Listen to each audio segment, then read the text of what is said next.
Hello friends, welcome to as Tamil. நான் உங்கள் சாய் ராஷிக். இன்றைக்கி நம்ம சேனலில் ஹோட்டலில் அரைக்கக்கூடிய டேஸ்ட்டில் தேங்காய் சட்னி அரைக்க போகிறோம். நம்ம என்ன தான் வீட்டில் அடிக்கடி தேங்காய் சட்னி செஞ்சாலும் ஹோட்டலில் அரைக்கக்கூடிய தேங்காய் சட்னி நம்ம எல்லாருக்குமே ரொம்ப பிடிக்கும். ஸோ அந்த டேஸ்ட்டில் தான் நம்ம இப்போ செய்ய போகிறோம். நம்ம நார்மலாக அரைக்கக்கூடிய தேங்காய் சட்னி சுவை கொஞ்சம் கம்மியாக இருக்கிறதுக்கு சில காரணங்கள் இருக்குது, அதையும் நான் உங்களுக்கு சொல்கிறேன். ஸோ இப்போ தேங்காய் சட்னி அரைக்கிறதுக்கு தேவையான பொருட்கள் என்னென்ன அப்படின்றத பார்க்கலாம்.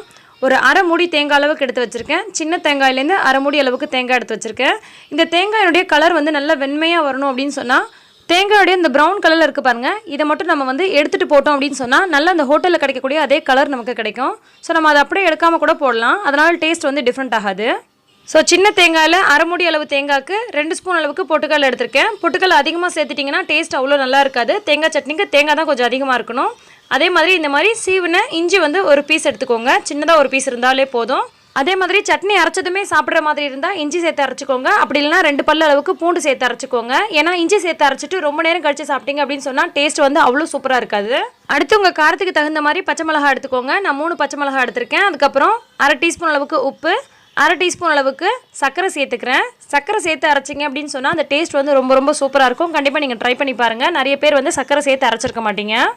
அதிகமாகவும் சேர்த்துடக்கூடாது, சும்மா கொஞ்சமாக சர்க்கரை சேர்த்திங்கனாலே போதும், அந்த டேஸ்ட் நல்லாயிருக்கும். இப்போ நம்ம எடுத்து வச்சுருக்க எல்லா பொருளையுமே இந்த ஜாரில் சேர்த்துக்கலாம்.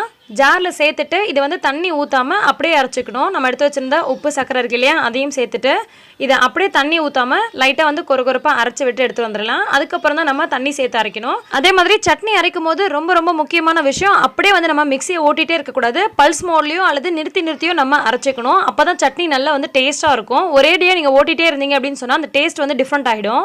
இப்போ ஃபஸ்ட்டு தண்ணி ஊற்றாமல் நம்ம அரைச்சிட்டு அதுக்கப்புறம் தேவையான அளவுக்கு தண்ணி சேர்த்துட்டு இந்த மாதிரி அரைச்சி எடுத்து வந்திருக்கோம். பாருங்கள், இந்த மாதிரி கொஞ்சம் லைட்டாக கொரப்பாக தான் இருக்கணும், ரொம்ப நைஸாக இருக்கக்கூடாது. அப்போ தான் நல்லா டேஸ்ட்டாக இருக்கும்.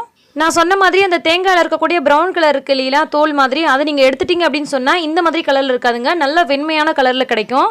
அதனால் டேஸ்ட் டிஃப்ரெண்ட் ஆகாது, ஆனால் பார்க்குறதுக்கு அது நல்ல ஒயிட்டாக நல்லாயிருக்கும். ஸோ விருப்பப்படுறவங்க அந்த தேங்காயோடைய அந்த தோலை மட்டும் எடுத்துக்கோங்க.